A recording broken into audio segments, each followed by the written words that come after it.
Moi, dans ma famille, c'est des gens qui travaillent dur. Hein. Ma grand-mère allait une fois par an en cure. Puis un jour, ils ont découvert les vacances, ils ont acheté une caravane. Mais c'était bien tard, pas très loin de l'âge de la retraite, tellement ils avaient travaillé. Et puis, un jour, arrive la retraite. Il faut vendre le commerce, on vend le fonds de commerce. Puis un jour, celui qui vous l'achète ne peut pas payer et vous perdez votre retraite. C'est ce qui est arrivé à ma famille. Et là, il y avait quoi? Il y avait un liquidateur. Il y avait un tribunal de commerce, ici, là, dans la région. C'est comme ça que je me suis attaqué, quand je suis devenu jeune parlementaire, je me suis attaqué au tribunal de commerce. Parce que j'ai compris qu'il y avait quand même... Il y a un petit problème. Hein. Il y avait des gens qui avaient travaillé toute leur vie, perdaient leurs biens.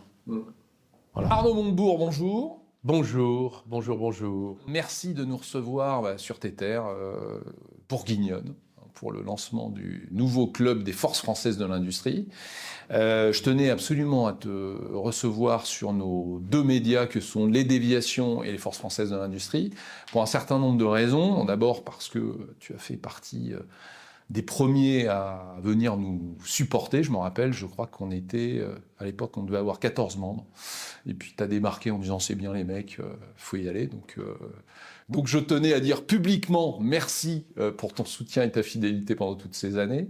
Et puis également parce que, même si tu dis que tu t'es retiré de la vie politique, tu restes une des grandes voix du Made in France, de par ton parcours politique que tout le monde connaît, mais également, depuis maintenant plusieurs années, un parcours en tant qu'investisseur et entrepreneur.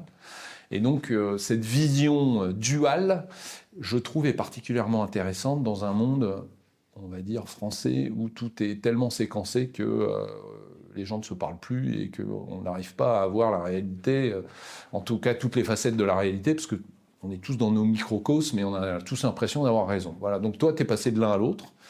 Et je trouve que c'est assez intéressant. Mais on peut peut-être commencer par, pour les quelques personnes qui auraient vécu dans une grotte et qui ne savent pas qui tu es, par te présenter, et surtout, puisqu'on est sur tes terres, que tu nous racontes cet enracinement bourguignon des premiers instants. C'est une histoire extrêmement banale, l'histoire d'une famille qui, en tout cas, moi, je suis venu au monde... il y a maintenant un certain nombre de décennies, 1962, c'était la sortie de la guerre d'Algérie, et mon grand-père Montebourg était boucher charcutier à Autun, en Saône-et-Loire, et il avait une boucherie qui connaissait l'estime de la ville, qui s'appelait la Maison de la Rosette. Voilà. Et le slogan familial de l'époque, dans mes souvenirs, c'était « La Rosette Montebourg, le régal de toujours ». C'était ça. Et donc, le sens de la formule était donc familial. Je crois en avoir un peu hérité, parce que... Mais surtout, j'ai le souvenir parce que j'ai fait le commis, j'avais une dizaine d'années, j'étais petit. J'accompagnais mes oncles après la disparition de mes grands-parents, qui avaient repris le commerce. Et je les accompagnais, je me souviens, acheter des vaches aux paysans avec le tube Citroën et la paille derrière. On montait dans les exploitations, on les emmenait à l'abattoir, parce qu'à l'époque, on abattait soi-même quand on était boucher. On choisissait sa bête, on travaillait avec les paysans. Et j'ai le souvenir de toute cette activité extraordinaire qu'était cette ruche, déjà un peu... qui était le laboratoire où on faisait la charcuterie. Tout était fait là. Le saucisson, les œufs en gelée, les andouillettes. Enfin, c'était quelque chose, une sorte de réservoir de cocagne. Et j'étais fasciné par ça. Les jambons blancs, la gelée, ils faisaient fondre la couenne. Il y avait une espèce de passion. Ils étaient 4, de couples, donc mes oncles et tantes, parce que mon père n'a pas repris l'activité la boucherie-charcuterie, il était fonctionnaire des impôts, il est passé de l'autre côté. Donc ça faisait des débats. Il se voyait, mais pas tout le monde. Ça faisait des débats. Et mon oncle, quand la TVA a été... Mon oncle Montebourg, Roger, qui est le frère de mon père, avait mis une pancarte à Autun. Quand la TVA a été créée par Giscard en 1974, je me souviens, j'avais 12 ans, il avait mis TVA, tout votre argent truand, vandale, argonnier. Et il faisait des choses comme ça. Donc il y avait ce côté un peu poujadiste dans la famille, dont j'ai aussi hérité, il faut le dire, qui est lié au petit commerce qui travaillait dur, pendant que le fisc, c'est-à-dire mon père, venait faire des inspections sur les stocks. Voilà, une espèce d'un peu... C'était cette ambiance-là. Mais en même temps, tous ces gens-là, il y avait une espèce de... Comment dire, de cohabitation équilibrée et constructive, Ouais, les gens n'étaient pas d'accord, mais ils se parlaient, quoi. Ouais, des idées, des attitudes. Et puis, moi, dans ma famille, c'est des gens qui travaillaient dur. Hein. Ils n'étaient jamais partis en vacances. J'ai connu ça. Hein. Ma grand-mère allait une fois par an en cure. Et puis, voilà, le reste du temps, ils travaillaient. Et puis, un jour, ils ont découvert les vacances, ils ont acheté une caravane. Mais c'était bien tard, pas très loin de l'âge de la retraite, tellement ils avaient travaillé. Voilà. Et puis, un jour, arrive la retraite. Il faut vendre le commerce, on vend le fonds de commerce. Puis, un jour, celui qui vous l'achète ne peut pas payer et vous perdez votre retraite. C'est ce qui est arrivé à ma famille. Et là, il y avait quoi? Il y avait un liquidateur. Il y avait un tribunal de commerce. Ici, là, dans la région. C'est comme ça que je me suis attaqué, quand je suis devenu jeune parlementaire, je me suis attaqué au tribunal de commerce. Parce que j'ai compris qu'il y avait quand même... Il y a un petit problème. Hein. Il y avait des gens qui avaient travaillé toute leur vie, perdaient leurs biens. Voilà. Alors ça c'est mon apprentissage personnel. Puis il y avait l'autre famille, maternelle. Alors eux, c'était... mon grand-père c'était un arabe d'Algérie, qui avait épousé une Française et qui avait fait des enfants. Et ils étaient impliqués à la rivière Algérie. Ils étaient venus se réfugier après la guerre. Ils voulaient rester français. Ils ne voulaient pas devenir algériens. Et ils sont venus s'installer dans le Morvan, juste à côté. Et tous ces gens-là se sont mélangés, les gamètes se sont mélangés, et ça a fait une famille d'arabo-morvandiaux. Voilà. Donc ça, c'est l'histoire, c'est mon histoire. Bon, donc avec deux pôles qui, en même temps, dans la France des années 70, où j'ai grandi, était une France en plein développement, plein changement. J'ai vu, après, la ville d'Autun, qui était une sous-préfecture en Saône-et-Loire, je l'ai vu tomber. C'est-à-dire les commerces disparaître. Quelle époque, ça? Après 2000. Ouais. Ça a commencé quand j'étais élu. Je l'ai vu après.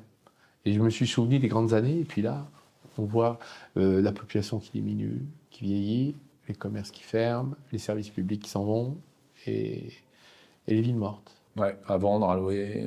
À vendre, à louer, à vendre, à louer, à vendre, à louer. Donc, j'ai vu ça. Et donc, mon engagement, il est né là, en fait. Voilà.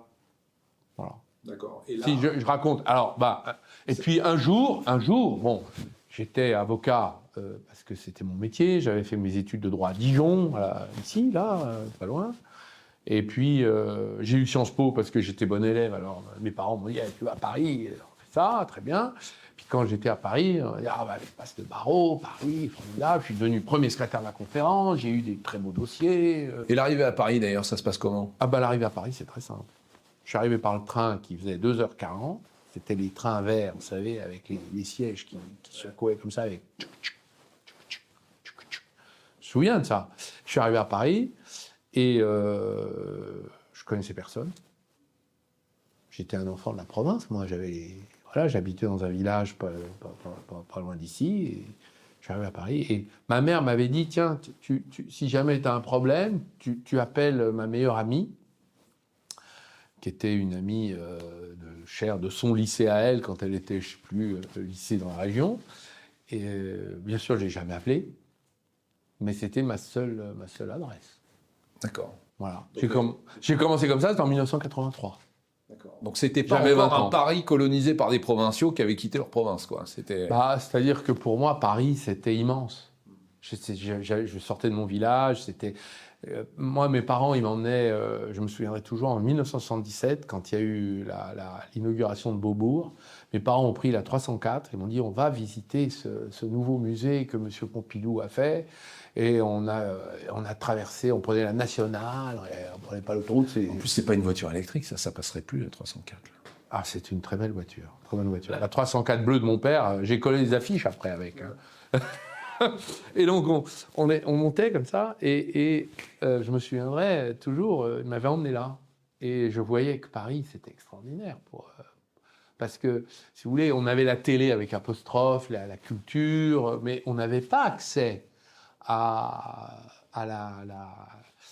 tout ce que le monde pouvait offrir de plus beau. Donc, on se sentait un peu loin. Voilà. Donc, j'ai connu ça aussi. Voilà. Et donc, arrivé à Paris avec la bouée de sauvetage potentielle et découverte de Sciences Po. Mes parents m'ont payé un logement, Ouais. et puis je me suis retrouvé avec les fils d'archevêques et de bâtonniers, toute la bourgeoisie parisienne. J'étais très mal à l'aise d'ailleurs, parce que moi, j'ai Peu de provinciaux à Sciences Po. Bon, il y a quelques Auvergnats que je connais qui... pas tant que ça. Enfin, c'était les mentions très bien au bac que j'avais eues qui étaient là, mais enfin, on était un peu les déracinés, vous voyez, comme l'aurait écrit un écrivain célèbre. Et donc, il y avait cet état d'esprit, il y avait une espèce de regard un peu comme ça. Bon, moi, j'ai pas vraiment fait mon trou, ça me plaisait pas. Mais en même temps, je me suis mis à rire de tout ça et à avancer dans ma vie. Voilà. Donc, avocat, et puis... Puis un jour, non, mais ce qui s'est passé, c'est que je me suis retrouvé comme avocat à avoir engagé une procédure contre le Premier ministre qu'avait nommé M. Chirac, qui s'appelait Alain Juppé, qui s'octroyait des appartements à loyer réduit dans les palaces de la ville de Paris. Et donc, l'infraction pénale était d'ailleurs manifeste. Et donc, j'ai monté une association des contribuables parisiens pour dire maintenant, ça suffit. Et c'est comme ça que j'ai obtenu que le Premier ministre, en titre, déménageât de son appartement sous les caméras du monde entier. Et donc, on a réussi ça, quand même, c'est en 95. Et à partir de là, les gens en Saône-et-Loire, ici, m'ont dit, dis donc, t'as fait déménager Juppé, tu vas pas faire déménager Beaumont, qui était le président du Conseil général, pas très net, qui avait des casseroles. Et on a dit, viens donc le faire déménager. Mais je dis, bah pourquoi pas. Et je suis arrivé avec ma 205, mon 75 aux fesses, en Saône-et-Loire, j'ai écouté tout le monde. Les gars m'ont dit, présente-toi aux élections, tu vas le battre, toi. Et ils m'ont investi au Parti socialiste, c'est normal, parce que moi j'avais été militant socialiste, j'avais oublié tout ça, j'étais dans mon métier. Et je me suis retrouvé député de Saône-et-Loire à 30 ans, 34 ans. C'était ma première élection, j'avais été élu. Voilà. Et je me suis retrouvé, après une dissolution, celle de M. de Villepin. Encore une. Oui, la première. et j'ai été élu, et j'étais dans la majorité de Lionel Jospin. Alors justement, pourquoi militant socialiste? Histoire familiale, conviction personnelle? Alors, il y a une part de tradition familiale. Mon père était mendésiste. D'accord. Il avait pris la carte du Parti radical en 1954 pour soutenir Pierre Mendès France au moment... Parce qu'on a oublié qu'il y avait quand même des grands hommes à l'époque au Parti socialiste. C'était pas le Parti socialiste, c'était la gauche. À l'époque, c'était le Parti radical, ouais. qui avait encore qui n'était pas encore radical socialiste? Non. Il était radical. C'était le Parti radical où il y avait Diarfort, des grands personnages. Il y avait eu au Parti radical Édouard Herriot, tous les grands personnages de la 3e et de la 4e République. Et à l'époque, c'était la 4e République avant le 13 mai 58 qui avait mis le général de Gaulle au pouvoir. Et le Parti radical était encore fort. Et mon père avait adhéré à Pierre Mendès France. D'accord. Voilà, qui avait été ministre du Front populaire de Léon Blum. Il était ministre du budget de Léon Blum. Donc et c'est un homme extraordinaire qui a irrigué toute ma jeunesse. Et je me souviens de la biographie de Jean Lacouture en 1981 sur Pierre Mendès France. Il a fait ma culture politique, Mendès. Et j'ai gardé tous ses livres. J'ai même été aux enchères un jour, acheter les livres que Mitterrand et les enfants de François Mitterrand avaient mis aux enchères. J'avais le Parti socialiste contre moi dans la salle d'enchères, j'ai voulu racheter tous les livres de Mitterrand. Et j'ai racheté le cadeau que Mendès France avait fait à Mitterrand sur la République moderne, qui est le livre qui a inspiré mon projet de 6e République, lorsque j'étais engagé comme jeune parlementaire. Moi, c'est l'auteur d'une de mes citations préférées. Gouverner, c'est choisir. Ben voilà. Ce qui est différent de gouverner, c'est prévoir, qui est la phrase de Thiers. Oui. Thiers qui a construit un mur contre les Prussiens qui n'a jamais servi à quoi que ce soit et qui s'est gouré à peu près toute sa vie. Et je trouve qu'il y a dans ce truc gouverner c'est prévoir un côté un peu mystique qui fait qu'on va pouvoir prévoir l'avenir. Mendès France, il dit non, c'est pas prévoir, c'est choisir. Non, mais il a dit une chose qui, moi, m'a beaucoup influencé mon attitude politique. Hein. Il a dit la démocratie, c'est pas seulement les élections. C'est pas on choisit, c'est aussi l'intervention du citoyen dans la décision publique pendant les élections, entre les élections, sous toutes ses formes. Donc lui, il était pour une démocratie active. La nôtre, elle est délégative, mais elle n'est pas suffisamment, elle ne permet pas l'intervention du citoyen qui, du coup, ne peut pas infléchir le mandat qui a été donné, alors qu'il devrait. Donc ça, c'est l'apport de Mendès France à l'action démocratique. Donc ça t'amène dans une tradition familiale qui fait dans que... ma famille, il y avait du côté de mon père, ma famille était de droite, elle était pour Giscard, et du côté de ma mère, elle était pour Mitterrand, et mon père avait fait le choix de la gauche. Et donc j'ai été très influencé par ma famille, par la culture politique qui se diffusait dans les conversations du dimanche, à la table. Ça compte beaucoup, ça.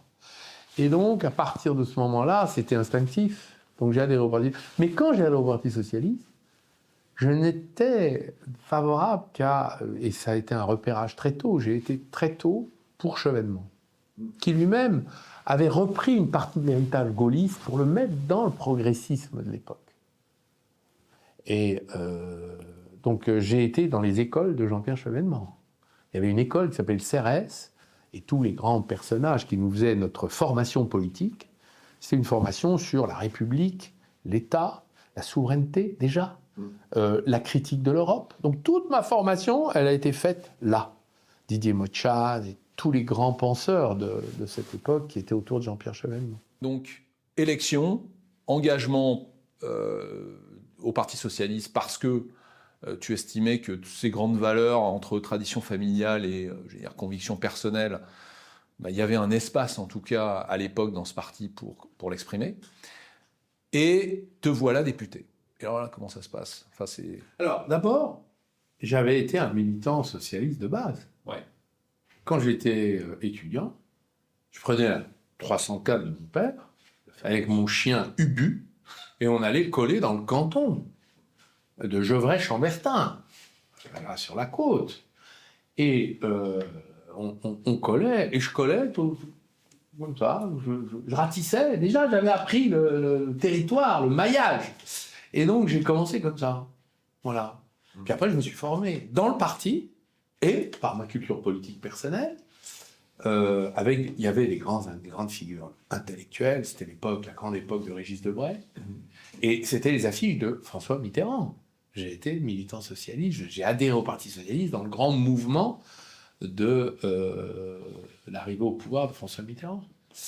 Et évidemment, les déceptions n'ont pas manqué. J'ai appris ce goût difficile qu'on connaît tous dans nos vies personnelles et intellectuelles, toute nature, de la déception qu'on surmonte. Alors, qui s'est matérialisé à quel moment ? J'ai eu un moment de... ça s'est arrivé quand même dans les années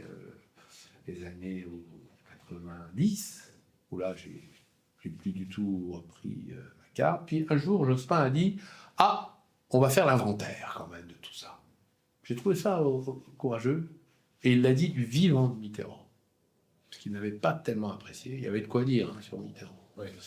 Mais même si je reste attaché à cette figure extraordinaire qui a conduit à un bouleversement important en France et en Europe. Et je me souviens que le moment marquant, le moment de Maastricht, il y a eu le référendum. C'était en 92. Oui ou non ? Alors oui ou non, tu peux peut-être rappeler la question posée pour ceux pour qui Maastricht est un bled qu'on a oublié. Le traité de Maastricht, c'est le traité fondateur de l'intégration européenne sur le plan financier et monétaire, qui a conduit à la création de l'euro et, d'une certaine manière, à beaucoup de problèmes d'aujourd'hui. Quand même, il faut quand même le dire. Bon. Et à l'époque, je me souviendrai toujours, il y avait le débat entre Philippe Seguin et François Mitterrand. Ça, deux. J'avais acheté le livre de Philippe Séguin, qui, à la tribune de l'Assemblée nationale, avait fait un discours pour la France. Et tout ce qu'aujourd'hui on relit de Philippe Séguin est très vrai, sur la bureaucratie européenne, la façon... C'est-à-dire qu'il est mort depuis maintenant une dizaine d'années, mais franchement, à titre posthume, on lui doit cet hommage. Et à l'époque, j'étais évidemment très lié à Mitterrand, effectivement, parce que j'avais connaissé la fille, j'étais au PS, j'avais fait tout ça, même si je m'étais détaché de tout ça. Et je me suis demandé si j'allais pas voter Séguin, enfin, le nom que proposait Séguin. Et le débat du soir où j'ai vu ce vieil homme fatigué, qui était Mitterrand, il a joué sur la corde affective, c'est lui qui a emporté mon vote, parce que je voulais voter non. Et j'ai finalement voté oui. Comme quoi, les traditions politiques sont aussi des liens affectifs. Et donc ce lien affectif, il est là. Mais, sur le plan purement intellectuel, j'ai désapprouvé finalement tout ce que la gauche, beaucoup de ce que la gauche a quand même n'a pas été capable de faire sur la question européenne et sur la question de la souveraineté nationale. Donc, voilà l'histoire. Donc j'arrive au Parlement avec l'inventaire de Jospin, ma victoire en Bresse, en Saône-et-Loire,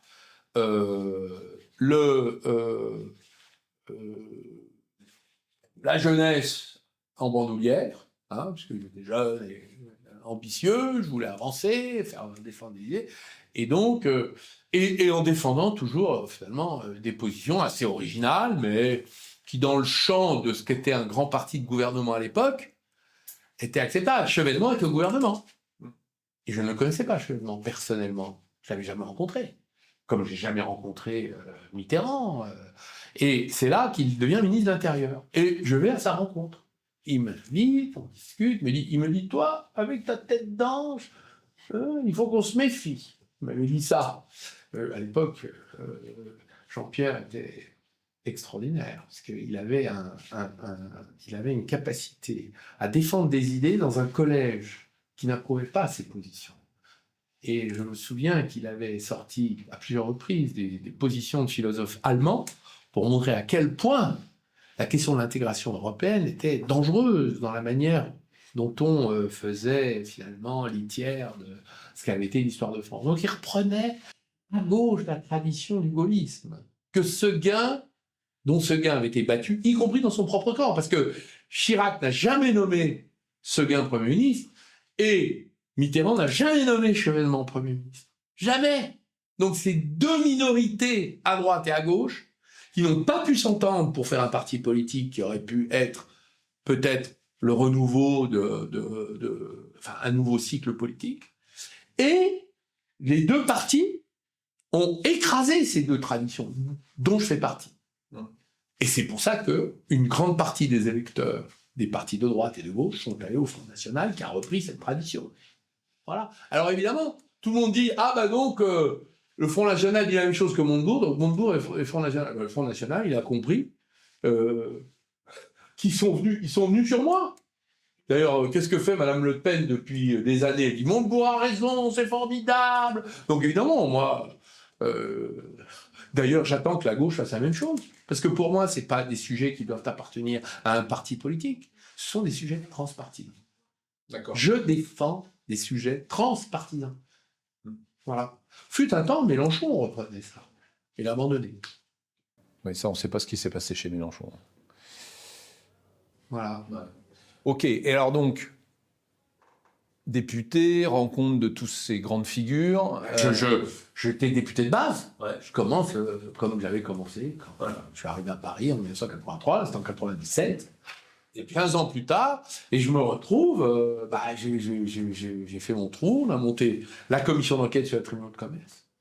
C'est là qu'on a inventé, dans l'ordonnance de 1959 qu'avaient légué les institutions, il y avait un petit article qui disait qu'on pouvait enquêter sur pièce, sur place et de manière publique.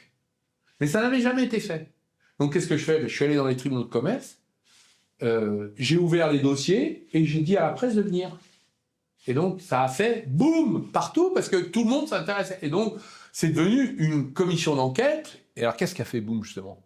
Si vous voulez, moi, je me souviendrai toujours du tribunal de Mont-de-Marsan, on débarque. il y avait une manifestation d'entrepreneurs disant « Vive la commission d'enquête, faites le ménage, nettoyez les écuries !» avec des pancartes. Pourquoi ? Parce que ces tribunaux de commerce étaient tenus par des administrateurs corrompus, des juges qui fermaient les yeux, qui n'étaient pas moins. Et d'ailleurs, la démonstration, dans la commission d'enquête, a été faite. Et donc, d'ailleurs, quand je suis allé à Mont-de-Marsan, après ça, le président du tribunal a démissionné, l'administrateur a quitté et le greffier, je crois, était poursuivi. Et donc, tout ce petit monde... Donc, en fait, je l'ai fait à Auxerre, je l'ai fait à Paris, devant le président Mattei, qui disait « Vous nous injuriez », il nous traitait traitait de procureur parlementaire. Je dis « Je ne suis pas procureur, je fais l'enquête. » Parce que vous êtes un service public, et il y a quelques dysfonctionnements dans ce service public. Alors, ça a conduit à une réforme un peu très atténuée, parce qu'ils ont menacé de tous se mettre en grève, etc. La garde des Sceaux de l'époque disait « Ah, ce jeune Montebourg, il nous crée des problèmes. » Déjà, hein.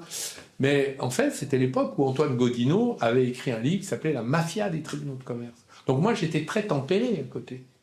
Oui, parce que la réalité pour les entreprises qui passaient dans les tribunaux de commerce... C'est que vous rentrez, vous sortez en liquette. Ok. Et encore. Et par contre, il y a des gens qui rachètent pour pas bien cher, voilà. Et là, c'est là où les affaires se font. Ah bah oui, les affaires se font avec à l'époque, c'était avec les administrateurs. Il y en a même un qu'on a retrouvé mort dans une falaise en Sicile. Les falaises sont dangereuses, là-bas. Ouais, et puis qui avait détourné 120 millions d'euros. Donc, si vous voulez, à l'époque, on avait des dossiers très lourds sur ces sujets-là. Alors, il y a eu un peu de moralisation, c'est vrai. Un peu, seulement. Seulement un peu. Pour moi, on aurait dû aller beaucoup plus loin. La réforme n'est pas allée jusqu'au bout. Et la réalité actuelle, en sautant un petit peu le temps? Ça dépend des tribunaux, en fait. Il y a des tribunaux qui fonctionnent très bien. Franchement, parce qu'ils ont des dirigeants qui ont mis de l'ordre, qui font attention aux conflits d'intérêts, etc. Puis d'autres où ça laisse un petit peu aller. Voilà, c'est tout le problème.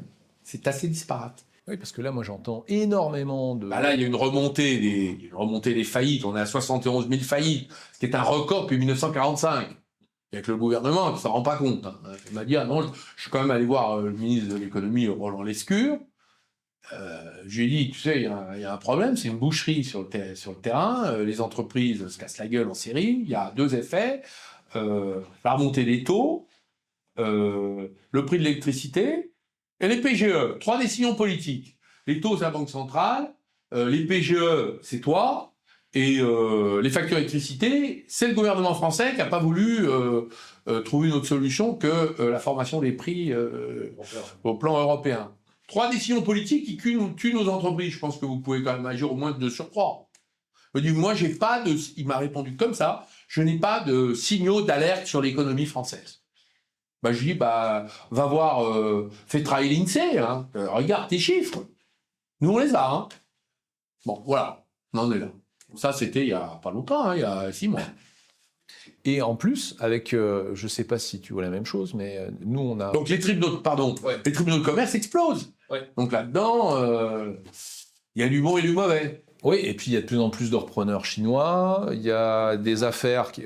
Oui, mais alors ça... Ça, c'est un autre sujet. Ouais, j'aimerais bien ton avis là-dessus, parce que ce que j'entends, moi, qui vient de nos membres Force française de l'industrie, c'est que parfois ils arrivent avec de très bons dossiers pour reprendre des entreprises de façon sincère, ils veulent garder le savoir-faire, etc. Et ils voient débarquer un Chinois que personne ne connaît, qui rachète, alors peut-être un peu plus cher, mais sans aucun plan, j'allais dire, concret sur le territoire. Ça fait faillite 2 ans après, mais entre-temps, ils sont mariés avec la technologie, avec les brevets, avec je sais pas quoi. Ça revient au tribunal de commerce, il y en a qui viennent 2, 3, 4 fois, et alors c'est peut-être de la paranoïa ou du complotisme, hein, j'en sais rien, mais moi, j'en ai un certain nombre qui me disent, mais en fait ça arrange tout le monde que le même dossier revienne 3 fois, parce qu'il y a 3 fois des trucs à gagner. Donc c'est peut-être complètement idiot ce que je dis, mais c'est ce que j'entends. Il y a des tribunaux qui ne veulent pas revoir les dossiers, hein, donc ça existe quand même. Bon, mais je ne sais pas... pour moi, les Chinois qui investissent en France n'investissent pas pour la France, ils investissent pour eux. Donc ils partiront avec tout ce qu'ils peuvent sous le bras. Et le scénario s'est répété partout, tout le temps, dans tous les secteurs. Donc les Chinois, il faut les éviter. Voilà. Donc si vous voyez un administrateur qui défend un repreneur chinois, je pense qu'il faut s'interroger sur les relations entre administrateurs et Chinois. C'est un conseil que je donne à ceux qui nous écoutent. Je vous rappelle, moi j'ai une entreprise dans le nucléaire. Ouais. Moi j'ai reçu la visite des services de sécurité. Ils m'ont dit attention Chinois. Donc il y a que les tribunaux de commerce qui ne savent pas. Hein. D'accord. Il faut les informer peut-être. On peut dire attention. On fait œuvre de... Voilà. On est attaqué par les Américains qui jouent aux échecs. Hein, Trump sort Saddam, 15% de droit de douane, 600 milliards d'épargne doivent repartir, financer notre économie. Le gaz, vous nous achetez du gaz, voilà, ils jouent aux échecs. La tour, la dalle, le fou, voilà, le fou surtout. Les Chinois, eux, ils jouent un autre jeu. Le Go. Ils encerclent. Petit à petit, silencieusement, ils avancent comme ça. Mais donc, il faut informer quand même. Donc, Chinois, non. Tribunaux de commerce, non. Mais t'as pas l'impression d'ailleurs, parce que les Européens ont dit on est le premier marché du monde, machin, enfin bon, ça va nous protéger, on a quand même des arguments, etc. On a deux empires qui aujourd'hui, on sait qu'ils vont s'affronter, ils commencent déjà par proxy. Est-ce qu'on n'assiste pas au partage de la Pologne en 1939 ? Et c'est nous la Pologne, c'est nous la dinde qu'on va plumer avant qu'ils s'étripent eux-mêmes. Là, je crois que c'est exactement la situation. C'est-à-dire qu'en fait, ce sont deux empires qui ne peuvent pas s'affronter ouvertement. Donc en fait, ils préfèrent se mettre d'accord sur nous, sur notre dos, puisque nous, on est le maillon faible. C'est tout le problème de la stratégie européenne, telle qu'elle est définie aujourd'hui par les dirigeants européens, qui est la très mauvaise stratégie, c'est-à-dire pas de protection extérieure et une pression intérieure. Des normes, des lois, c'est une fabrique à jet continu de normes délirantes. Alors, on peut être pour, on peut être contre, hein, ça c'est un autre débat. Mais en permanence, on fabrique de la norme. 60% de nos lois en France sont d'origine européenne, donc on n'a pas eu le contrôle, hein, on ne sait pas où c'est fait. Puis on en rajoute en plus. Oui, on en rajoute, exactement. Mais, donc l'Europe, elle a mis la pression sur les peuples européens, mais elle a oublié d'organiser la protection vis-à-vis de l'extérieur. Donc, absence vis-à-vis de l'extérieur, surprésence intérieure. Le contraire de ce qu'il faudrait faire. Il faudrait diminuer la pression intérieure et organiser la forteresse. Dans la période actuelle. Ce que dit Draghi dans son... Ce que dit tout le monde, mais que personne ne fait. Alors, en Europe, on fait des rapports, des enquêtes, mais on ne prend pas de décision. Voilà, nous sommes une paralytique. Et ça, tu t'en rends compte dans ta carrière politique à quel moment ? À quel moment tu passes de chevènementisme mendésien à cette conscience que le machin de Gaulle est devenu un machin, quoi. Bah, je te renvoie à mes déclarations quand j'étais au gouvernement sur la question européenne, où j'ai passé ma vie à taper sur la Commission européenne. J'ai même dit que M. Barroso, qui était le commissaire européen avant Mme von der Leyen, était un carburant pour le Front National. Ça ne s'est pas très bien passé au sein du gouvernement. On m'a beaucoup reproché, le président de la République, le Premier ministre, on m'a convoqué en permanence en disant « Qu'est-ce que tu as encore déclaré vis-à-vis de l'Union européenne ?» Je dis la vérité. Je dis la vérité. Il faut qu'il y ait quelqu'un qui la dise. On ne peut pas tous les jours repeindre en rose l'Union européenne. Les Allemands construisent l'Allemagne, les Italiens construisent l'Italie, et nous on construit l'Europe. Donc on est la variable d'ajustement, à chaque fois on cotise pour les autres. Ça suffit maintenant. Défendons nos intérêts. Et comme c'est pas nouveau. Comment t'expliques cette différence, cette singularité française, où on doit être parmi les seuls en Europe, enfin j'ai pas d'autres exemples en tête, qui envoient des gens tellement pétris d'européisme qu'ils oublient de défendre leur propre pays. J'ai pas l'impression que les gens qui sont envoyés par les autres pays sont aussi, j'allais dire, team player, c'est-à-dire ils en oublient leur écurie de base, quoi. Alors, on a construit une culture de la haute fonction publique antinationale et antipatriotique. Le Conseil d'État, la Cour des comptes, toute la haute fonction publique qui occupe tous les postes sont des gens à qui on a appris que défendre la France, c'était pas bien. C'était un gars, ouais. Non, pas un gars, c'est pas ce qu'il faut faire. Ok. Donc ils sont mis au service de ce monstre européen qui aujourd'hui nous plombe et nous détruit. C'est tout le problème. Si elle nous servait, moi je serais pro-européen, mais elle ne nous sert pas, elle nous dessert. Et par ailleurs, on est accroché à l'arbre qui tombe. Nous, la France. On est accroché à la falaise, on est enchaîné à la falaise qui s'écroule. On va tomber avec. Donc il y a un moment, il faut se réveiller. Sur toutes les questions. Quand on fait le bilan du mandat Van der Leyen, qui se prolonge un peu, je trouve trop, qui aurait dû faire l'objet d'une motion de censure depuis très longtemps, que les socialistes n'ont pas voté. Ben oui, voilà. C'est en vérité l'agenouillement devant la puissance américaine, l'asservissement aux intérêts de l'OTAN, l'incapacité à nous défendre face aux Chinois, qui sont en train de nous envahir industriellement et vont nous détruire, ils vont nous achever. C'est pas moi qui le dis, c'est tout le monde. Hein. Donc, Nicolas Dufourcq, dans un modéré comme moi, hein. On est des gens sérieux et raisonnables. Bon, le commissaire au plan, M. Clément Beaune, il dit « Ah non, c'est fini, on peut plus... » Ils attaquent le cœur de notre système productif, il faut bloquer. Donc tout le monde est d'accord. Draghi vis-à-vis des Américains et eux vis-à-vis des Chinois.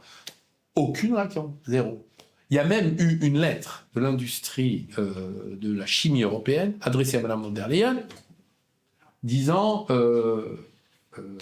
on vous demande d'augmenter vos effectifs pour augmenter les résultats des enquêtes anti-dumping pour qu'on ait des décisions. Parce que là, la vague est en train de nous laminer, la vague chinoise est en train de nous laminer. Zéro réaction. Vous préférez mettre vos effectifs à aller négocier des accords de libre-échange plutôt que organiser les enquêtes, la réaction par des enquêtes anti-dumping. Donc on en est à quémander des effectifs à la Commission européenne, il y a 30 000 fonctionnaires. On en est à quémander des effectifs pour qu'ils fassent bien leur travail. Donc c'est révoltant. Et t'expliques ça comment? Parce qu'il y a des victoires faciles d'un côté. Les Allemands qui dirigent l'Union européenne ne veulent pas de mesures protectionnistes. Parce qu'ils pensent que eux, ils ont une économie extravertie, c'est-à-dire qui est ouverte. Il faut voir leur excédent. Hein, leur excédent encore 120 milliards, 130 milliards, je crois, l'année dernière. Bon, ils veulent continuer à exporter. Sauf que la dérivée a changé de signe, parce que ça y est, la Chine est un sol positif dans les importations en Allemagne. Donc ça y est, ils ont pas réagi. Et la Chine est en train de les détruire comme nous. L'industrie automobile allemande est en train d'être détruite. Et nous, on est les deuxièmes sur la liste. Ça arrive après. Donc on va peut-être pouvoir faire un fonds commun, là. On me dit que ça bouge. Je vois toujours pas que ça bouge à l'Europe. Ça bouge peut-être dans le patronat allemand. Ouais. Mais toujours pas au gouvernement allemand. À quel moment tu te dis j'y arriverai pas à l'intérieur, quoi? Bah, c'est arrivé assez vite, en fait. À l'intérieur de l'économie. Non, mais c'est arrivé assez vite. L'affaire Alstom était quand même... Tu nous la racontes? On pouvait bloquer cette vente aux Américains. On avait pris les mesures qu'il fallait. Le décret dit Montebourg, qui porte mon nom, je suis fier, d'ailleurs. Ça fait plaisir. Et ça faisait quoi, d'ailleurs l'entité en question? Ils vendaient toute l'énergie. Toute l'énergie, les turbines des centrales nucléaires, les turbines sur l'éolien offshore, les turbines gaz et combinées charbon, les centrales, tous les réseaux. Les réseaux, ils avaient tout le système des réseaux, très important, les réseaux. Donc on avait l'énergie renouvelable, nucléaire, réseau, tout ce dont on a besoin. Donc tout ça, alors les turbines gaz, charbon, je comprends. Mais bon, le reste, on avait besoin. Bon. Les Américains qui ont mené une opération de service secret contre nous, comme d'habitude, ont utilisé la NSA, l'agence d'écoute des conversations mondiales, et ils ont détecté des phénomènes de corruption chez Alstom sur des marchés dans lesquels les Américains n'étaient pas impliqués. Hein. Ça ne concerne pas les Américains. Mais les Américains se sont arrogés le droit d'être des gendarmes mondiaux de la corruption mondiale dont ils ne sont pas victimes. Très bien, ok. Ils le font comment? Ils utilisent les milliards de mails qu'ils se font éplucher par l'intelligence de leurs ordinateurs quantiques. Et quand ils découvrent quelque chose, ils transmettent au Department of Justice, qui, au nom des lois extraterritoriales américaines, engage les poursuites. Très bien. Ils ont fait ça contre Alstom. Donc ils voulaient avoir la peau de Cron. Cron, qui était le président de l'époque. Président d'Alstom. Pour le mettre en situation de faiblesse. Et l'obliger à vendre. À qui? Aux Américains. Donc ça s'appelle des opérations de prédation économique. Par l'utilisation de moyens illégaux. Donc, ils n'ont pas réussi à voir Cron. Cron avait compris qu'il était ciblé. Donc, il a fait une note interne en disant « n'allez pas aux États-Unis, c'est embêtant ». Il a fait une note. Hein. Puis, l'un d'entre eux, un cadre, N-3, je crois, Frédéric Pierucci, très célèbre maintenant, dont le conseil à la lecture de son livre « L'otage américain », il raconte ça, était pris en otage. Pierucci se fait attraper à l'aéroport de New York. Il le met en tôle. Il lui demande, les services judiciaires lui demandent, contre la liberté, de prendre un micro avec lui et de faire parler tout le monde. Il a dit, je ne travaillerai jamais contre mon pays. Oh. Il est resté 2 ans en tôle. C'est un héros, cet homme-là. Il est resté 2 ans en tôle. Et évidemment, est arrivée ensuite l'opération, on rachète. Ah, comme ça, tout va bien. Hein, mais derrière, il y avait ça. Bon. Moi, évidemment, on a été pris de court. On n'a pas vu le coup, les services de renseignement n'ont rien compris. Pourquoi? Parce que quand j'ai appelé le patron de la DGSE, à l'époque, il ne s'appelait pas Jolet, il était ambassadeur. À l'époque, tu étais ministre de l'économie. Je crois, oui, c'est ça, ministre de l'économie. J'ai appelé le directeur des services de la sécurité extérieure, services secrets, comme on dit, dans le langage romanesque. Et notre ami Bajolet a dit « Ah, mais non, nous, on n'enquête pas sur les Américains parce qu'on a un accord. » J'ai dit « Bah, eux, ils ne sont pas gênés. Hein. » Voilà. En plus, ils ont, selon Snowden, qui a révélé le poteau rose, hein, Snowden, c'est pas Assange. Hein. Snowden, c'est le cadre de la NSA qui a tout raconté et dans un livre. Attention, hein, qui est réfugié d'ailleurs. Ils ont voulu sa peau, hein, ils ont voulu le condamner à mort. Et ce mec-là, il a dit, il y a 75 millions de conversations et de mails qui ont été exploités par la NSA contre la France. 75 millions. Donc je peux te dire que mes mails, ils ont été bien épluchés. Ouais. Puis à l'époque, il y avait moins de technologie qu'aujourd'hui, donc je crois que 75 millions aujourd'hui. Donc quand Pierucci est arrivé devant le Department of Justice, ils lui ont sorti 1 million de mails. Son avocat a dit, il me faut 3 ans pour les lire. Ça va vous coûter $1 million. Délirant. Il a dit, bon, bah, je peux pas me défendre, donc je plaide coupable. Voilà comment ça s'est fait. Et là, bah, Alstom était condamné, Pierucci aussi, il a trouvé des solutions pour s'en sortir, enfin, il a fait de la tôle injustement. Cron a pris un chèque pour la vente d'Alstom. Alors moi, j'ai dit, à ce moment-là, on a les moyens de bloquer cette vente, puisqu'on a pris un décret qui permet de bloquer. Je suis allé défendre le blocage de la vente au Salon Vert de l'Élysée. Le Salon Vert, c'est juste à côté du bureau du président de la République, où vous avez le Premier ministre, le président, le secrétaire général de l'Élysée, M. Jouyet, le secrétaire général adjoint, M. Macron, le Premier ministre, M. Valls, M. Sapin, ministre du Travail, moi-même, ministre de l'Économie. Je dis voilà, ma proposition, c'est qu'on bloque la vente. Et donc, cette vente doit être bloquée parce qu'elle est prise dans le cadre d'un chantage d'un État contre un autre qui est censé être notre allié. Réponse, on ne bloque pas la vente. Pourquoi? Le président de la République a dit. C'est lui qui décide, c'est lui le patron. Alors après, il a dit, débrouille-toi pour trouver une solution. On ne bloque pas la vente, mais on défend nos intérêts. Donc, on fait un subsidiaire. J'ai dit, d'accord, ben, c'est très bien, je vous demande en contrepartie, je vous avais prévu mon truc, j'ai compris, je vous demande en contrepartie la nationalisation d'Alstom, pour qu'on puisse entrer dans la discussion avec General Electric, être aussi fort que General Electric. General Electric, c'est 250 milliards de chiffre d'affaires, Alstom, c'est 25 milliards. S'il n'y a pas l'État à côté d'Alstom, il va se faire dévorer tout cru. On va créer 3 JV, des co-entreprises, entre Alstom et General Electric dans les énergies renouvelables, dans le nucléaire et dans les réseaux. Pourquoi ? Parce que ces trois-là, c'est ce dont on a besoin. On ne va pas les laisser partir. Écoutez la suite. Alors, on a trouvé une négociation. Et évidemment, les gars de General Electric, comme moi, je négociais avec un président de la République qui disait on va laisser faire, je n'étais pas très fort dans ma négociation. Sinon, j'aurais pu obtenir beaucoup plus. Donc, on a obtenu les 3 co-entreprises avec possibilité de rachat pour la France des co-entreprises, des JV, les fameuses JV, notamment sur le nucléaire, au bout de quelques années. Bon, je suis parti, il est vrai assez écœuré. Macron m'a remplacé. Son ministre de l'économie était Bruno Le Maire. Qu'est-ce qu'ils ont fait immédiatement après ? Ils ont confirmé la vente.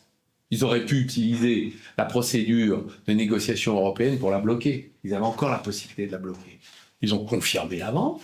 Puis finalement, ils ont dit, dans les co-entreprises, où j'avais quand même fait nommer un représentant du gouvernement dans le conseil d'administration sur les turbines Arabelle nucléaires pour protéger nos intérêts, le gars, il n'a jamais été nommé, il n'a jamais siégé puisqu'il n'a jamais été nommé.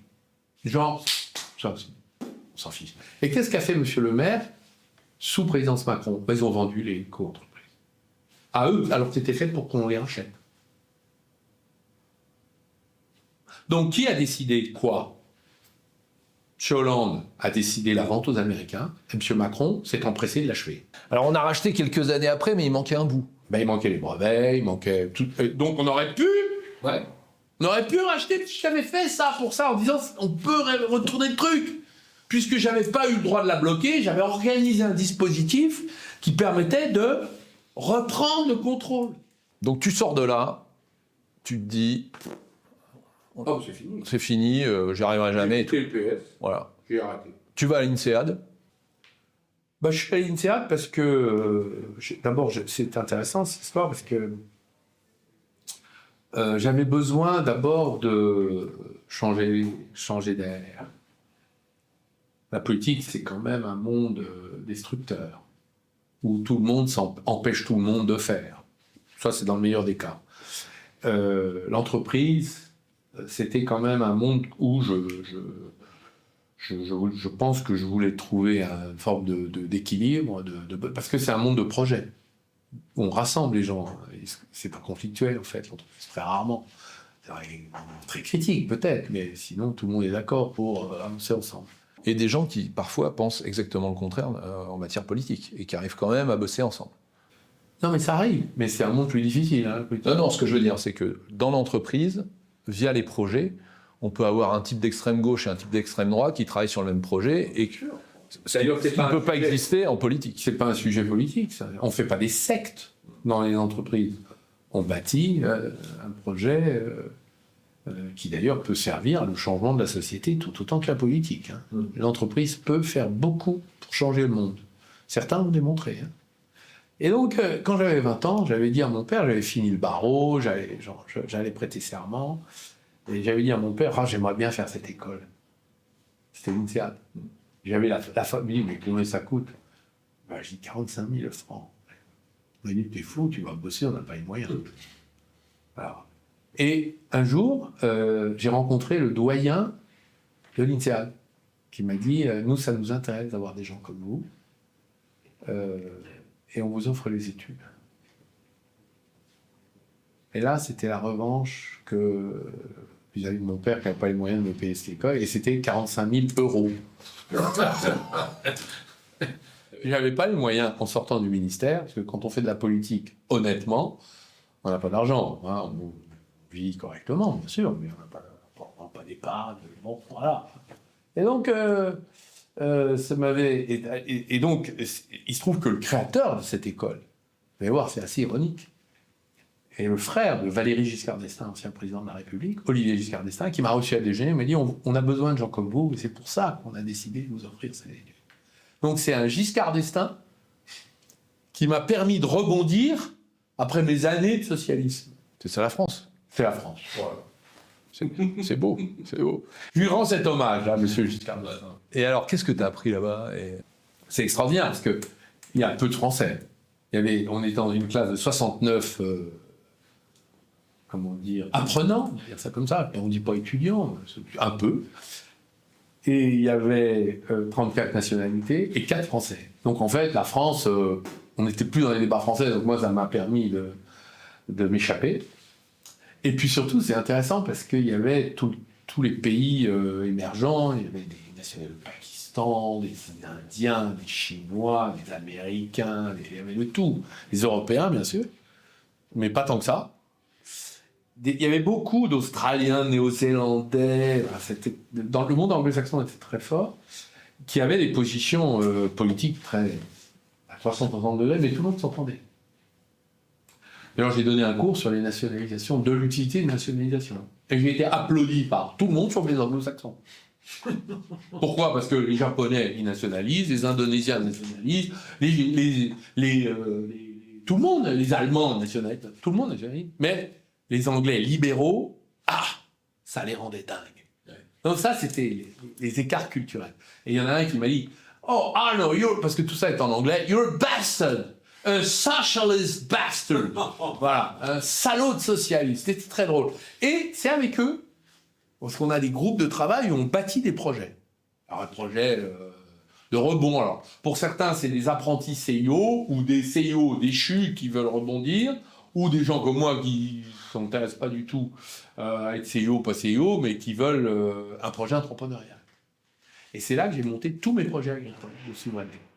D'accord. Qui sont tous d'ailleurs montés un peu sur le même modèle. Oui, c'est-à-dire des entreprises de souveraineté où on bâtit un collectif d'intérêt, une espèce de consortium qui permet de relocaliser.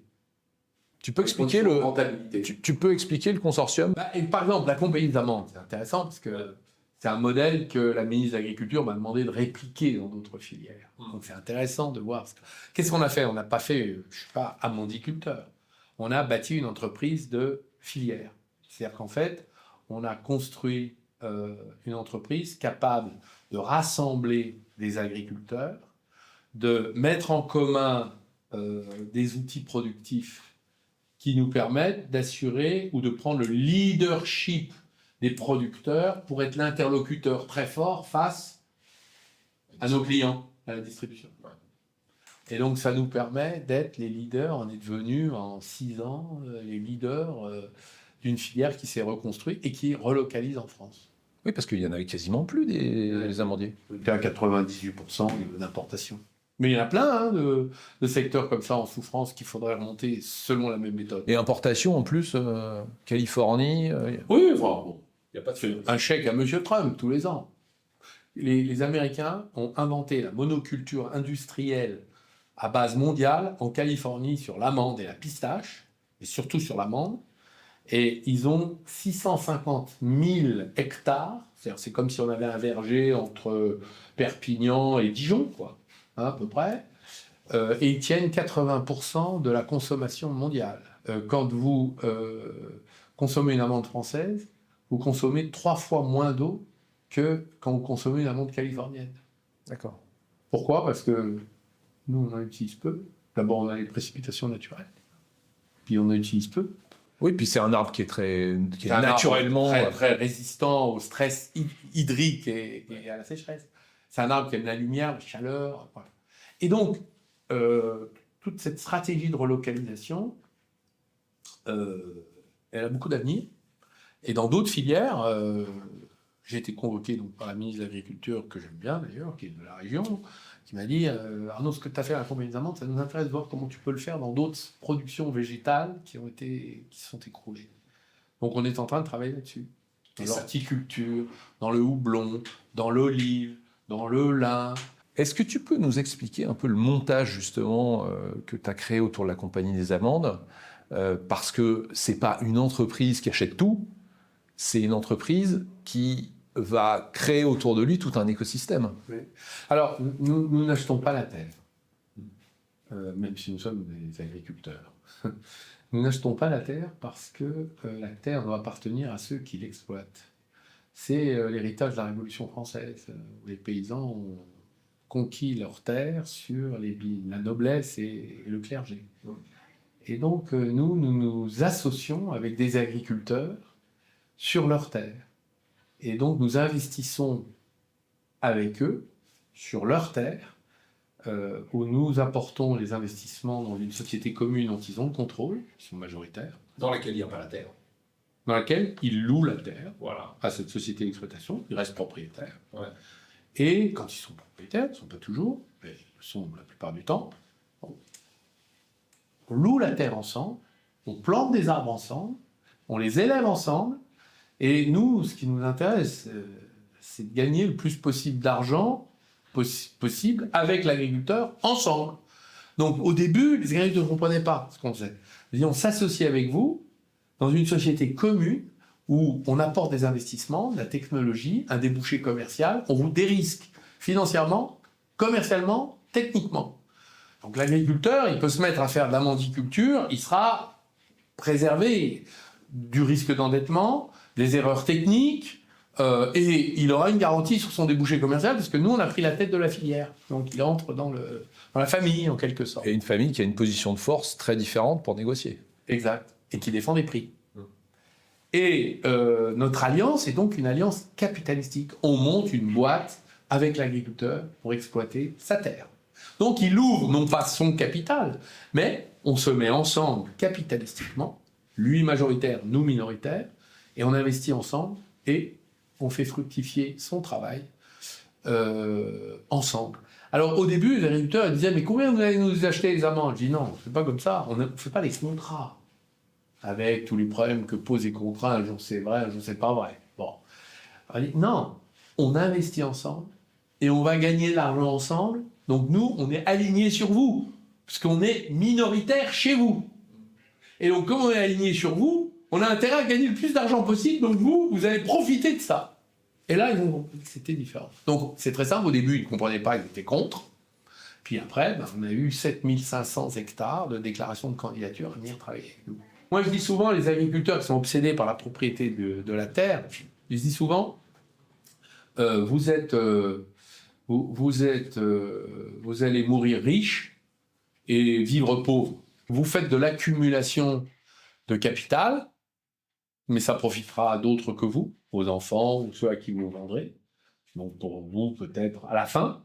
Mais pendant toute votre vie, vous ne faites pas attention à votre revenu. Et donc, vous vivez pauvre, mais vous mourrez riche. Je préférerais que vous viviez riche, et peu importe si vous mourrez pauvre. Donc c'est une inversion de ce type de valeur. C'est l'obsession de la propriété, qui est notre histoire. Hein, qui est notre histoire. La détention de la terre est un sujet qui est très très implanté dans l'histoire de la paysannerie française, parce que c'est une conquête. Et donc ça leur coûte beaucoup en capital, beaucoup en dette.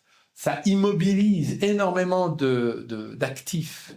Et c'est pas productif, parce que la terre ne rapporte pas, en fait. Elle coûte cher, mais elle ne rapporte pas. Peu. Donc, c'est mieux d'avoir des systèmes qui permettent d'éviter de se plomber. Et nous, c'est ce qu'on a choisi. Nous, on n'acquiert pas la terre. On n'entre pas là-dedans. Voilà, parce que c'est trop coûteux, trop capitalistiquement lourd. Et la boîte, elle n'est pas rentable. Alors justement, ce que tu viens de dire sur l'agriculture et le rapport psychologique qu'il y a entre l'agriculteur et sa terre, où il va travailler toute sa vie pour se la payer finalement, et sans forcément profiter des fruits de cet investissement. Dans une moindre mesure, c'est un petit peu ce que vivent beaucoup d'entrepreneurs, qui soient des petits commerçants qui achètent leur fonds de commerce, ou des entrepreneurs industriels qui doivent rembourser, etc. etc. Bon, il y en a qui réussissent très bien et très bien pour eux. Enfin, il y en a quand même beaucoup qui sont quelque part dans cette situation où ils vont travailler toute leur vie pour rembourser, et avec une volonté de transmission. Et au moment où ils veulent transmettre à leurs enfants, parfois, les enfants qui ont vu les parents travailler très dur, mais ils se disent « est-ce que je veux vraiment ça ?» Et ceux qui veulent, il y a un risque pendant la transmission, qui a été atténué par les lois Dutreil, qui n'arrivent pas à se payer ça. Est-ce que tu peux nous expliquer cette mécanique, l'illustrer par ce que tu as pu voir autour, et en plus, en étant enraciné, j'allais dire, historiquement, dans une famille politique où on se dit, c'est quand même pas là qu'on va défendre l'héritage. Comment tu présentes ça ? C'est très simple. Si on le voit comme un patrimoine, il n'y a pas de raison qu'il ne soit pas taxé. et comme ils sont des patrimoines importants, ils sont taxés très haut. Mais si c'est un outil de travail, il est contre-productif de le taxer. Donc c'est un outil de travail qui représente un patrimoine. Donc, c'est ça le problème. Donc il y a ceux qui disent c'est du patrimoine, il faut taxer, et ceux qui disent c'est un outil de travail, il ne faut pas le taxer. La loi Dutreil est venue faire une conciliation, un compromis, qui quand même, ça fait combien d'années maintenant? Ça fait plusieurs décennies. 2005, je crois. Là, ça fait 20 ans. 2006. Je me rappelle dans le rapport gallois que je lui avais demandé, il disait il ne faut pas toucher à ça. C'est toi qui as demandé Ouais. le rapport. Ah oui, Pour pas toucher au CIR, Crédit Impôt Recherche, et à la loi Dutreil. On a maintenu cette position, pas toucher à la loi Dutreil, qui est un compromis entre ces deux-là, ces deux visions. Bon. Donc si le compromis est remis en question, c'est-à-dire soit on considère que c'est un patrimoine taxé comme une richesse, on va détruire l'outil de travail. Alors pourquoi? Parce que, c'est très simple, les enfants qui sont les successeurs ne peuvent pas racheter tellement c'est cher, parce que les droits de succession sont trop élevés. Donc ils sont obligés, pour payer l'impôt, de vendre. Donc vous avez des boîtes qui pourraient être prises, qui sont vendues à des fonds d'investissement. Les fonds d'investissement, on connaît. La plupart du temps. Non, mais d'abord, ils ne sont pas français, souvent. Deuxièmement, ils ont une vision financière qui détruit le tissu industriel. Parce que. Et donc, c'est des boîtes qui partent au tapis et qui disparaissent. Donc, moi, je pense qu'il faut un compromis tout à fait net sur la question de l'outil de travail. Donc, quand vous avez 50 boîtes, c'est une autre histoire. Là, vous allez pouvoir en vendre un bout, là, d'accord. Quand c'est la boîte familiale, vous êtes obligé de vendre. Donc, si vous êtes obligé de vendre, vous détruisez l'outil de travail. D'abord, il sort de la famille, ce qui n'est quand même pas le but. Donc, si on considère un outil de travail, il faut le préserver, le protéger. Donc, moi, je crois que la question des lois Dutreil doivent être renforcées quand il s'agit d'outils de travail familial. Voilà. Donc, la détention du capital. Alors, tout ça, après, il faut entrer dans le détail, quel niveau de détention, etc. Quand on a travaillé, c'est vrai, pendant de nombreuses années, qu'on veut transmettre quelque chose à ses enfants, non pas parce qu'on leur transmet une richesse, on leur transmet un outil de travail pour qu'ils puissent continuer à faire tourner cet outil de travail. Donc, ça dépasse seulement l'intérêt familial, c'est un intérêt collectif pour les salariés, pour le territoire. Il y a des parties prenantes autour d'un outil de travail qui s'appelle une entreprise. Donc ça doit être préservé. Donc il faut trouver un compromis dynamique, et je pense que Dutreil devrait se préoccuper de moderniser sa loi pour trouver un nouveau compromis entre ceux qui ne voient que du patrimoine et ceux qui, à juste titre, disent qu'il s'agit d'un outil de travail. Si c'est un outil de travail, on le préserve. Voilà, mais il y a des conditions pour ça. Donc, on devrait réouvrir ce chantier, puisque de toute façon, nous avons vu que les États étant pauvres, ils vont chercher de l'argent tous azimuts, et parfois de façon désordonnée, aveugle et dangereuse. Toi qui es bourguignon, cette réalité, elle se voit pas uniquement pour des multinationales, des gens ultra riches. Non, mais les multinationales, c'est différent. Multinationales, ce sont des entreprises qui sont cotées en bourse, ce sont des entreprises où il est très rare qu'il y ait une famille de contrôle encore, très rare. Ouais. Bon. Donc là, les transmissions, c'est différent. Là, je parle d'entreprises dont le contrôle appartient à la famille. Et comment on fait pour passer de l'un à l'autre? Bon, donc ça fait partie des questions qu'il faut préserver. Parce que les entreprises familiales, c'est celles qui font les grandes entreprises, les ETI, c'est celles qui a fait la richesse de l'Allemagne, de l'Italie et de l'Espagne, et c'est ce capitalisme-là qui est rhénan, piémontais, c'est un capitalisme de transmission familiale avec des tailles qui restent humaines. Où il n'y a pas d'impôt de transmission, d'ailleurs, dans les deux pays. Voilà, parce que c'est les outils de travail familiaux. Je pense qu'on devrait renouer avec ce capitalisme-là familial. Parce que c'est ce qui a fait la fortune des deux pays voisins qui, eux, ont préservé ça, en ont fait une priorité nationale. Ouais. Et c'est ce qui peut aussi sauver un certain nombre d'agriculteurs qui, possédant leur Mais tout le terre... monde, l'artisan, le commerçant, tout le monde. Tout le monde est confronté à ça. Ici, les viticulteurs, quand ils ne seront plus de ce monde, ils se disent, mes enfants ne pourront pas racheter. Donc ça va être pris par les Chinois. Donc les Chinois vont bientôt détenir les appellations contrôlées, ou les Américains. C'est eux qui vont, tellement ils vont être nombreux sur les appellations, ils vont échanger. Vous savez que les appellations, elles sont fabriquées par les livrons. Aux légumes, hein. C'est d'abord ça, les cahiers des charges. Donc eux, ils vont changer les appellations. Voilà, attention, c'est très important. Arnaud, est-ce qu'il y a encore un sujet que tu veux évoquer? Bien, je te remercie de ce bel échange. Bah, écoute, c'est un plaisir. Et puis en plus, je ne sais pas si vous entendez le bruit de fond, mais on reçoit des gens qui viennent pour l'ouverture des Forces françaises de l'industrie aujourd'hui en Bourgogne. Et ben, tu as accepté d'être le parrain de ce lancement. Donc ça, c'est à nous de te remercier. Merci à toi.